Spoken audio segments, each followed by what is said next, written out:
Fala, rapaziada rubro-negra, torcedor dos outros clubes. Estamos chegando aqui para falar de uns assuntos que eu sempre tive vontade de falar, que é sobre o planejamento, ou popularmente a falta de nos clubes brasileiros. Cara, é um dos vídeos mais interessantes que eu sonho em falar sobre esse assunto há muito tempo, desabafar e botar para fora as minhas ideias mesmo, né? Então eu estou bastante empolgado, né, para gravar esse vídeo. Já estou avisando que pode ser que ele fique um pouco extenso, mas pode ficar aí que vai valer a pena cada segundo, eu garanto para vocês, vai ser bem interessante, tá? Assiste até o final para ficar bem informado, tu é sagaz também que nem eu, mas antes dá uma macetada aí no like, comenta se você vai concordar ou discordar de qualquer coisa que eu tenha falado, não tem problema nenhum, que é assim que a gente troca ideia, debate e aprende. Compartilha com o bonde todo, se inscreve no canal e ativa esse sino bolado, beleza? Então, galera, a falácia da falta de planejamento no futebol brasileiro. Hoje em dia, galera, é replicado de forma intensa nas mídias tradicionais e daí ecoa nas mídias alternativas também, no público em geral, a seguinte afirmação: não existe planejamento no futebol brasileiro. Então, em certos casos, em muitos deles, sim, mas em muitos deles também não. Eu sou um cara que odeio rótulo, então acredito que qualquer generalização seja burra ou tende a ser. Então eu acho que rola muita confusão entre falta de planejamento e falta de resultado. Então, primeiro eu quero conceituar para vocês aí o que é planejamento. Eu vou pegar a definição aqui do dicionário. É o processo que leva ao estabelecimento de um conjunto coordenado de ações visando a determinados objetivos. Então, planejar é elaborar um roteiro de ações para se atingir um determinado fim. Legal. Isso é muito parecido com a definição de projeto. Projeto é o desejo, a intenção de fazer ou realizar algo no futuro, um plano. A descrição é detalhada de um empreendimento a ser realizado, um plano, um esquema. Eu também na engenharia, a gente fala muito que é um conjunto de esforços e recursos dividido em algumas etapas para a gente atingir um objetivo final. Então, gente, a interseção dos dois, que seria o planejamento, seria ele de curto prazo, médio ou longo prazo, ele vai ser composto de várias etapas e atividades rotineiras daquele determinado negócio, tá? Vocês vão entender onde eu estou querendo chegar. E como é que eles são medidos lá no final? Vão ter indicadores, né, que eles vão estar dentro de alguns objetivos previamente estabelecidos, né, em visões pessimistas, reais e otimistas, vão ser calculados em previsões estatísticas, que são baseados em dados existentes daquela empresa ou do mercado em geral. Então, pessoal, o futebol é um negócio que ele tem peculiaridades. A primeira delas, ele é estritamente composto por pessoas e é um número muito reduzido, tá? Segundo, o produto final não tem dispersão numérica no mercado. Vou traduzir isso aí. Eles são 11 caras dentro de um campo, né? 20 e tantos ali no conjunto da equipe, que se entrarem ali em campo mal um dia ou com uma dor de barriga, qualquer coisa, todo o planejamento cai por água abaixo. O que dificilmente acontece numa empresa com faturamento na proporção de um clube de futebol. A gente poderia comparar a uma indústria, quem sabe, que seria composta por milhares de funcionários que por sua vez operam máquinas. Essas máquinas têm sua vazão e produtividade conhecidas, elas não vão ter preguiça, produzir menos, não vão ficar cansadas. O que pode acontecer é uma falta de manutenção, pode gerar algum problema, mas que é muito mais previsível. Ou seja, se um funcionário dessa indústria vai trabalhar um dia mal, aquilo não vai interferir tanto no resultado final do todo da empresa, né? Agora, gente, diferente de uma equipe de futebol, onde um jogador apenas no meio de 11 ou de 22, ele é crucial em uma final de campeonato, de repente, tá? E na segunda questão, quando eu falo que o produto não tem dispersão numérica, o que é isso? Quando eu digo em relação a títulos, são quantos em um ano em disputa? Para uma equipe como Flamengo ou Palmeiras? 4, 5 títulos. Em uma indústria, quantas unidades ela vende de um produto que ela produz? Milhares? Centenas de milhares? Então, gente, a riqueza estatística de informações e dados que vem de um negócio com inúmeras interações, ele é muito mais previsível e garantido de fazer uma projeção do que uma equipe de futebol, tá? E mesmo assim acontecem distorções, não é incomum, na verdade é muito comum. Então, mesmo assim, essas empresas não vão ter impunes ainda de ter uma pandemia que ninguém vai prever e ninguém podia adivinhar. Olha só o que acontece. Todo ponto importante acontece nas trocas de treinador. Gente, se tem ou não planejamento, ou se você julga não ter por isso, tá tudo bem. Mas não diga que na Europa é diferente. Gente, é tudo igual. Um Klopp, um Guardiola, um Alex Ferguson não são maioria. Sabe o que acontece? O Brasil Ele é um país de território continental e que teve nos primórdios das suas disputas aí do futebol o fato de serem regionalizadas e se formarem inúmeros times de tão prestígio um quanto o outro, tão fortes um quanto o outro. Nenhum campeonato no mundo tem esse equilíbrio. Quando a gente inicia ali um campeonato, sempre tiveram culturalmente ali 13 postulantes ao título. Nenhum campeonato do mundo acontecia isso. E não acontece até hoje. Na Premier League, a gente vai ver um equilíbrio lá mais atual, mas vão ter ali 4, 5 equipes no máximo. Ah, Danilo, mas atualmente no futebol nacional tem caminhando para esse lugar. Concordo. Nos últimos anos tem um movimento aí de afunilar para Palmeiras e Flamengo, Atlético Mineiro ali um pouco menos, né? Até rolou. Mas vai aumentar caso a disparidade financeira continue ou cresça. E diminuir se o projeto das SAFs gerar resultado, que eu tenho minhas dúvidas também, mas fica para outro vídeo, tá?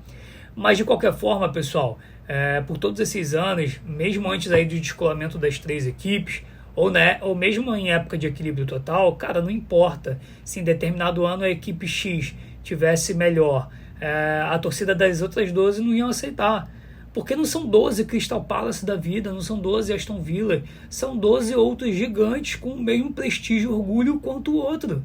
Então, quando essa disparidade de gestão não existia, os times eram equilibrados ali em finanças, em jogadores, é natural que se uma equipe performa melhor do que a outra, a culpa recai sobre o treinador. Tá? Fora aí questões de salários atrasados e bagunça de clube, beleza? Tirando isso daí que podia atrapalhar a mesma performance. Mas o treinador é o líder emocional e intelectual do projeto. Em qualquer lugar do mundo o líder é responsabilizado. Eu admiro muito aí a profundidade que hoje em dia a gente dá pro futebol, da parte técnica. Mas, gente, o treinador bom, com uma equipe absurdamente mais técnica do que as outras, tem que mostrar resultado. Eu não digo aí o Vitor Pereira com relação ao Palmeiras, justamente porque não tem essa diferença. As equipes são parelhas. Agora, se você entra em um campeonato brasileiro com a disparidade de faturamento que o Flamengo tem e passa 5, 6, 7 rodadas do time no meio da tabela ou em zona de rebaixamento e ainda sem performance, que assim, botar um aspas aí que é muito difícil ele estar nessa situação com uma performance boa, mas vamos dizer que tivesse, tá dando azar, a bola tá indo para fora, né? Tem que trocar de treinador sim, é óbvio. Quem fala muito isso são os meninos lá do Não Importa o Que Digam, principalmente o Versucci, né? Que o futebol tem essa complexidade técnica, mas também não é construir um foguete para ir para a Lua, gente. Como muitos querem fazer que a gente pense. Ou não tanto quanto era para entrar no Campeonato Brasileiro, né? Você vai entrar ali para enfrentar um Cuiabá, um Avaí, um Atlético Goianiense da vida, com todo respeito a esses clubes. Um time da organização e faturamento de Flamengo e Palmeiras tem que passar o trator. Aí vai lá, caiu na rodada do Flamengo e Palmeiras. Beleza, a gente sabe que tudo pode acontecer. Pode ganhar, perder, empatar. E se perder, você tá ali, em segundo, terceiro, jogando bem. Legal, acredito que nenhuma torcida vai pedir a cabeça do treinador. Porque aí é o local onde você tá tendo mais dispersão numérica. Aquela tal dispersão que eu falei. Porque não vão ser centenas de milhares de rodadas, assim como a venda de um produto, como uma indústria, mas vão ser 30 jogos. Pô, com a sua disparidade técnica e financeira, você tem que passar o carro em pelo menos 20 jogos. Ou que não passe o carro, numericamente falando, no placar, mas em performance. Você ganhou ali de 1-0, mas amassando o adversário, mas teve aquele dia de azar, que a bola não entrou, foi para fora, o goleiro agarrou tudo, beleza, acontece também. Só que na Europa, o cara que pegasse, por exemplo, o Manchester United para treinar e mandasse mal, ele ia ficar ali em segundo, terceiro. E de qualquer coisa, ele não ia ficar no meio da tabela, era impossível, a disparidade era muito grande, poucos clubes na liderança. A torcida ia chiar, mas não tanto. Diferente no Brasil, né, que é um campeonato que em um ano você poderia estar na zona de rebaixamento, um ano ganhando, outro ano na zona de rebaixamento, no meio de tabela. Eu duvido, né, que no Manchester ninguém ia reclamar se acontecesse isso. A gente viu acontecer, gente, com o Chelsea 2 vezes e ganhar a Champions League assim, trocando técnico. Como é que não acontece na Europa? Acontece com o Real Madrid, com o Barcelona agora, com o PSG, com todo mundo, gente. É diferente de quando chegam referenciais do mundo, assim como Guardiola, Klopp, que na época era reconhecidamente um grande talento, né? Não era um gênio ainda, mas era um talento em consolidação. Para comandar os projetos é diferente. Porque mesmo que eles falhem no ano, eles vão ter mais respaldo, porque vão ficar ali, como eu falei, em segundo, terceiro, tá? E digo mais, quando o Klopp chegou no Liverpool, o Liverpool vinha de anos difíceis, então a torcida estava mais calejada e mais paciente. Diferente se agora o Klopp sair, chega um outro talentoso, jovem, promissor que nem ele agora e não performa, com certeza eles iam ter menos paciência e o trabalho poderia ser encurtado, tá? Agora a mídia como um todo não para refletir essas máximas aí que foram estabelecidas de tempos em tempos. Isso me incomoda desde sempre. Essa do planejamento, especificamente nessas três questões que são perda de título, na falta de performance de um jogador contratado que se tinha esperança, claro que fundamentada em um histórico positivo, e a troca de treinador, essas três me incomodam muito. Ninguém tem bola de cristal para adivinhar o que vai acontecer. Vou dar um exemplo polêmico. Na contratação do Paulo Sousa, que eu também acho o pior treinador da história do Flamengo pelo material humano que ele tinha. Cara, o Marcos Braz fez quase um processo seletivo. Ele foi na Europa, fez entrevistas. Paulo Sousa tinha a cultura de um time ofensivo. Agora, tinham pontos contras que poderiam ter sido avaliados. Sim, Paulo Sousa não tinha título. Ele não tinha muita experiência, mas planejamento teve, processo teve. Podem ter tido falhas na execução do projeto e, por sua vez, aí nas etapas e no resultado final, que foi péssimo, tá? O Neto, do Opinapor, que é um canal palmeirense também, assim como Não Importa o Que Digo, ele fala muito dessa questão de gestão e planejamento também, gente. Mas ele fala de uma forma mais geral de clubes na média do que os meninos do Não Importa o Que Digam, tá? Eles são um pouquinho mais centrados no Palmeiras. E também são um pouquinho mais clubistas. Tem dia que eles estão mais imparciais, outro dia mais na zoeira. Mas a zoeira é sadia também, eu gosto muito do conteúdo deles, por isso eu acompanho. Inclusive o Fernando e até o Neto agora também serviram de inspiração e estímulo para eu começar o meu canal aí. Então, mesmo que o pano de fundo muitas vezes seja o Palmeiras, serve para todo mundo e para todos os clubes o entendimento. Tá? A gente consegue cada um espelhar para o seu clube. E o Neto já falou isso em inúmeros vídeos, mas eu vou pegar aí o mais recente dele, que ele soltou agora à noite, e ele falou sobre o Atlético Mineiro, que está encalacrado em dívidas, e aí é sim um exemplo de falta de planejamento, assim como Corinthians, Cruzeiro, que vão ainda no old school, né? Vão comprando um monte de jogador sem poder, sem fair play financeiro nenhum, né? E vão empurrando as dívidas. Vendem o almoço para pagar a janta, até porque o ego machucado faz com que eles façam loucuras para acompanhar o Palmeiras e o Flamengo. E a tendência de médio prazo é eles se afundarem ou chegar uma SAF para salvar o futebol dos clubes, né? E digo mais, para colocar uma pulguinha atrás da orelha, capaz, sem ser falta de planejamento, também tem a questão de um planejamento do mal. Vamos endividar ali o clube, e pior, vou dar o exemplo do Atlético Mineiro, os 3 R's lá. Eles tinham emprestado dinheiro e agora com a SAF do Atlético Mineiro vão cobrar o dinheiro em troca de participação. Então que empréstimo é esse, gente? Então vamos lá, a gente estimula o time a fazer várias compras loucas, jogadores caríssimos, a gente aumenta o endividamento total do clube para depois ter uma justificativa aceitável para a SAF, e a gente não só compra a participação do clube, mas a gente reavê o empréstimo que a gente tinha feito em participação e, quem sabe, por um valuation menor, hein?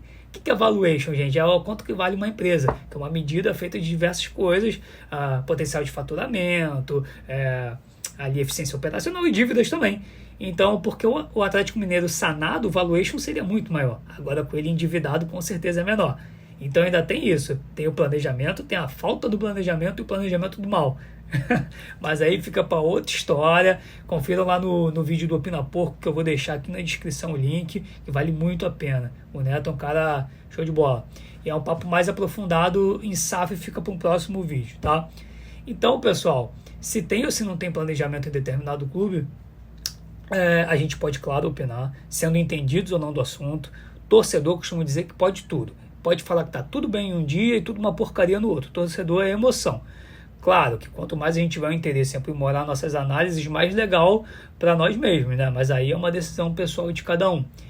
Então, pessoal, para resumir, existe, a falta de planejamento, mas nem tudo é falta de planejamento. Existem resultados ruins de um planejamento que foi feito, que foi executado, tá bom? Então, galera, acabou, ficou um pouquinho extenso, mas acho que valeu a pena, né? O que vocês acharam? Comenta aí embaixo para mim, gente, para a gente enriquecer o debate. Compartilha com o pessoal, maceta o like, se inscreve no canal do Sino Bolado. Canal Fla Sagaz é raça, amor e opinião. Forte abraço!